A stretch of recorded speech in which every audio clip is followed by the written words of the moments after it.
things that blew their mind was like, they're like, wait, you guys have conversations with God on the trail. And they're like, what does that look like? And just question after question, we answered to the best of our capacity. When we were saying a prayer with them, the Spirit of the Lord was so thick. They look up and they said, whoa, I have never experienced anything like that. What is going on? And we're like, we're excited for you. It's just the beginning. To a person, we're known as the religious people or something like that. Yes, the religious. We were the religious crew or the religious kids. Yes. However, that same person ran up and gave us huge hugs. Yeah. With a smile. With a smile. Oh my God. It was so good to see them again. That when we had dinner with them, God, everything else could have gone wrong. But we got into the conversation of religion with them, and I think Leon. And they were, well, what about this? And then we went through the process of going through things with them. And I think after that, I think everyone was really uncomfortable. Like, did we do the right? Is this good? Did we get it? Like, did we miss it? Well, it was all of us and just them. Yeah. So it was kind of like they were asking questions, and then we were like, were we a little too strong? But then later that night, we had dinner with them and someone else, and where we thought we were like, okay, like maybe we came off a bit too strong. They came back around and was like, hey, I really enjoyed that conversation. I hope we get to do it again. With you again, because I don't have a lot of religious people on site, and that there was so good. So to talk on the point of, hey, did you just get a lot of people that wanted to listen? Not only that, it was interesting how many people came just wanting not only people to listen and hear their stories, but also something that you mentioned early on, which was people, how much more valuable would this trip be if God met them here, even if they've completely walked away from their faith. I was surprised at how many individuals were so influenced by the Catholic Church, walked away from it in their church hurt, and then still returned to an entirely Catholic pilgrimage, hoping to have a moment with God. Hoping that he shows up. Just anything. Anything. Just the slightest sign that he's still there in their life.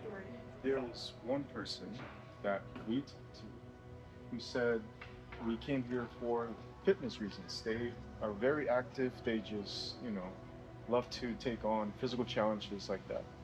And along the way, it stopped being a physical challenge and it became a spiritual challenge. And now they were faced with the burdens that they were carrying.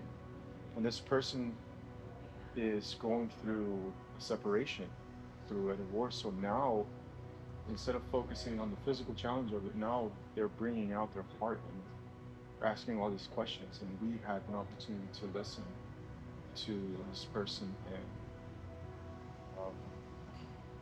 to be able to give something Just to love on. to love on them. I think with that being said too, there was, we clearly are focusing on like those who don't have a relationship with Christ, but there have been people on this trail that do believe in Christ. And then we've had, there's some that we've been talking to for like a large majority of the trail, but it wasn't until like the last week and a half-ish that we started learning their story and why they're actually here, and like not just the surface level, but like here's the burden I've been carrying. And we were having snacks with one of them, or a group of people. It was like me, Anna, Ryan, and then 4 or 5 others.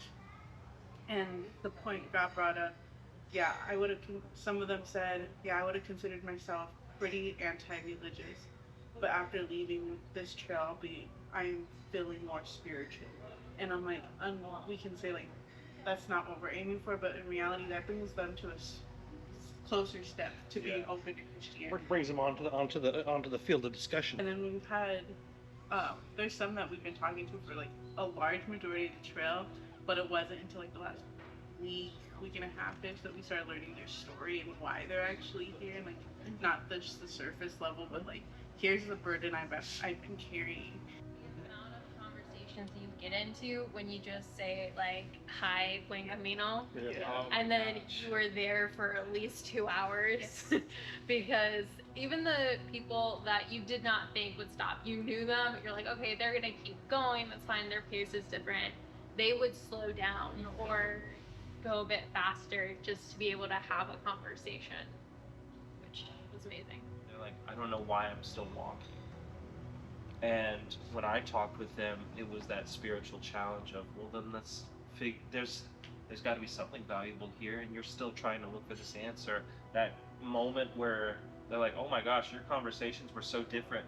It was an unraveling in a lot of ways, because for a significant portion of time, they believed to some degree that they were at least a follower of Christ by just his teachings, not by salvation and faith. And just acknowledging and taking through the process, well, let's use logic here and break this down and see if that's true. That turned into a really emotional experience where they realized something that they've been putting truth or putting words to something that they didn't actually believe. I definitely understand your guys' desire to reach every single person on the trail now. You can't, yeah, but Because to meet so many different people of different backgrounds from all over the world, different worldviews, and to be able to have such a diverse amount of conversations or share love with them in such different ways.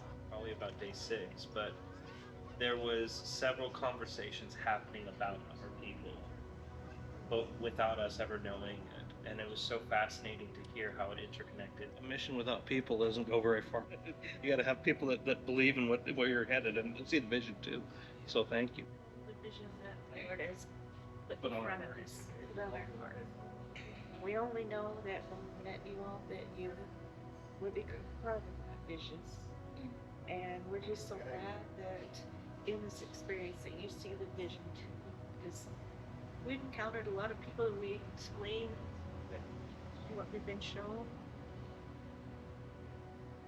They just don't understand. Thank you for trusting us for a month and a half to go ahead and see what we can do. Thank you for the invitation to even see the thing that you were prompted to and the thing that inspired you. And now here we are a month later, just affirming truth after truth that this place is in fact special, that people have known this for decades, but nobody has really thought of it like how you've seen it, because what we've been given is so truly special. And oh God, I am so grateful. We're so grateful to you that, one, you have been so committed to God to follow and figure that out, but two,